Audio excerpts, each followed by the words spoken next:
बीजापुर नक्सल attack पर अमित शाह की बैठक जारी।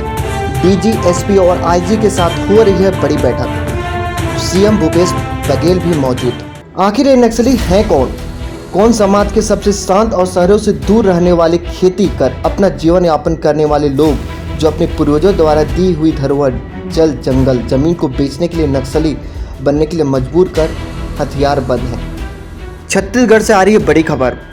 छत्तीसगढ़ में नक्सलियों का सामना करते वक्त शहीद हुए बहादुर सुरक्षा कर्मियों को जगदलपुर में श्रद्धांजलि अर्पित की अमित शाह ने। देश आपके शौर्य और बलिदान को कभी भुला नहीं पाएगा। पूरा देश शहीद परिवार के साथ संतप्त खड़ा है। अशांति के विरुद्ध इस लड़ाई को हम अंतिम रूप देने के लिए संकल्पित हैं। छत्तीसगढ़ में नक्सलियों के साथ मुठभेड़ में शहीद हुए जवानों को श्रद्धांजलि देता हूं। मैं उनके परिवार और देश को विश्वास दिलाता हूं कि जवानों ने देश के लिए जो अपना बलिदान दिया है वो व्यर्थ नहीं जाएगा। छत्तीसगढ़ के बीजापुर में जिस तरीकों से नक्सलियों ने सुरक्षा बल पर बड़ा हमला किया है, वैसे में नक्सलियों के खिलाफ एक बड़े अभियान की जरूरत है। नक्सलियों के विरुद्ध सुरक्षा बलों के ऑपरेशन जारी रहेंगे। नक्सलियों के प्रभावित क्षेत्र में कैंपों की स्थापना तेजी से किया जाएगा। आइए जानते हैं अमित शाह ने प्रेस कॉन्फ्रेंस को संबोधित करते हुए क्या कहा। हमारे जवान शहीद हुए हैं। मैं उन सभी जवानों को श्रद्धांजलि भी देता हूं और उनके परिवारजनों को और देश को इतना विश्वास दिलाना चाहता हूं कि जवानों ने अपना खून जो देश के लिए बहाया है वो व्यर्थ नहीं जाएगा। हमारी लड़ाई और मजबूती के साथ और मक्कमता के साथ और तीव्रता के साथ इन नक्सलियों के खिलाफ चालू रहेगी और हम इसको परिणाम तक ले जाएंगे। चलेगा ऑपरेशन प्रहार 3। सुरक्षा कर्मियों के टारगेट पर हिंडमा समेत 8 नक्सली कमांडर। बीजापुर नक्सली हमले के बाद नक्सलियों के खिलाफ ऑपरेशन तेजी से हो गया है। हिंडमा समेत टॉप नक्सली कमांडर की लिस्ट बनाई जा रही है, जिनके सफाये तक सुरक्षा कर्मियों का ऑपरेशन जारी रहेगा। छत्तीसगढ़ के बीजापुर में जिस तरीके से नक्सलियों ने सुरक्षा बल पर हमला किया, वैसे में अब नक्सलियों के खिलाफ एक बड़े अभियान का प्रारूप तैयार किया जा रहा है। सूत्रों के मुताबिक इस प्लान में नक्सलियों के उन टॉप 10 कमांडर का नाम शामिल है जो आने वाले समय में किए जाएंगे ढेर। सूत्रों की जानकारी के अनुसार कल की समीक्षा बैठक में गृह मंत्री अमित शाह ने 2 टूक शब्दों में कह दिया कि नक्सलियों के खिलाफ ऑपरेशन में और तेजी लाई जाए। साथ ही इसके लिए ह्यूमन इंटेलिजेंस और टेक्निकल इंटेलिजेंस का सहारा लिया जाएगा। यही नहीं, अब बड़े स्तर पर NTRO सुरक्षा एजेंसियों के रियल टाइम जानकारी देकर मदद करेगा। सुरक्षा एजेंसियां मोस्ट वांटेड नक्सली कमांडर की लिस्ट बनाकर उनके खिलाफ जल्द ही बड़ा ऑपरेशन करने जा रही है। सूत्रों के मुताबिक ऑपरेशन प्रहार 3 के तहत उन बड़े नक्सलियों को निशाना बनाने की तैयारी की जा रही है जो भोले भाले युवाओं को ब्रेन वॉश कर उनका नक्सली गतिविधियों में शामिल करने के लिए उकसाते हैं।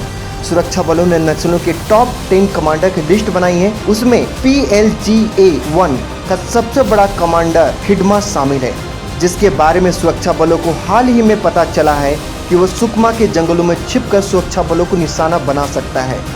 सूत्रों के मुताबिक इस लिस्ट में सिर्फ हिंडमा ही नहीं, कई दूसरे नक्सली लीडर भी शामिल हैं। छत्तीसगढ़ सीएम भूपेश बघेल ने भी प्रेस कॉन्फ्रेंस को संबोधित करते हुए बड़ा बयान दिया है। आइए जानते हैं भूपेश बघेल ने क्या कहा। जगरगुंडा और तर्रेम के इलाके में एक बड़ी घटना हुई। लगभग 2000 जवान ऑपरेशन पे निकले थे। 5 अलग अलग टुकड़ियों में थे। 4 टुकड़ी सकुशल लौट गए। 5वीं टुकड़ी में जिसमें लगभग 400 से 450 जवान थे, जिसमें सेंट्रल फोर्स के भी थे और स्टेट फोर्स के भी लोग थे। CRPF के, कोबरा के, STF के, DRG के जवान थे। संयुक्त रूप से ऑपरेशन हुआ। ये वो एरिया है जो नक्सलियों का गढ़ माना जाता है और वहाँ हमें जाके कैंप स्थापित करना था और इससे वो बहुत बखलाए हुए थे। ऐसे स्थिति में वो छुप के वार किए, लेकिन हमारे जवानों में डट के मुकाबला किया। ये मुठभेड़ नहीं हुई है, ये इसको युद्ध कह सकते हैं। आमने सामने 4 घंटे तक की लड़ाइयाँ चली है। दोनों तरफ से गोलियां, बारूद और रॉकेट लॉन्चर का प्रयोग किया गया। हमारे जवान शहीद हुए।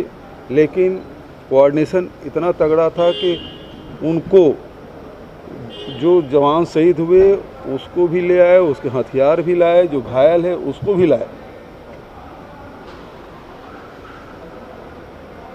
जो जवान शहीद हुए हैं उनको मैं नमन करता हूं, उन पे हमें गर्व है कि बहुत बहादुरी से वो लड़े और घायलों को लाए। लेकिन वहीं नक्सलियों को भी भारी नुकसान हुआ है। जो हमको जो सूचना मिली है वो 4 ट्रैक्टर में घायल और उसकी डेड बॉडी को ले जाने के लिए 4 ट्रैक्टरों का प्रयोग किया। मतलब समझ सकते हैं कितने बड़े तादाद में नक्सलियों को नुकसान हुआ है। इसी बात से अंदाज़ा लगा सकते 4 ट्रैक्टर लाए गए जिसमें भर के उनकी डेड बॉडी और घायलों को ले जाया गया। नुकसान निश्चित रूप से हुआ है, लेकिन बहुत बहादुरी से संयुक्त ऑपरेशन में हमारे जवानों ने लड़ाई लड़ी है। मैं उन बहादुरों को नमन करता हूं और जिनकी शहादत हुई है उसके परिवार के प्रति संवेदना व्यक्त करता हूं। अगर आपको ये वीडियो पसंद आया हो तो इस वीडियो को लाइक करें, शेयर करें और द पब्लिक न्यूज़ 24 को सब्सक्राइब करना ना भूलें। और आपका कोई भी सुझाव हो तो नीचे दिए गए कमेंट बॉक्स पर दें।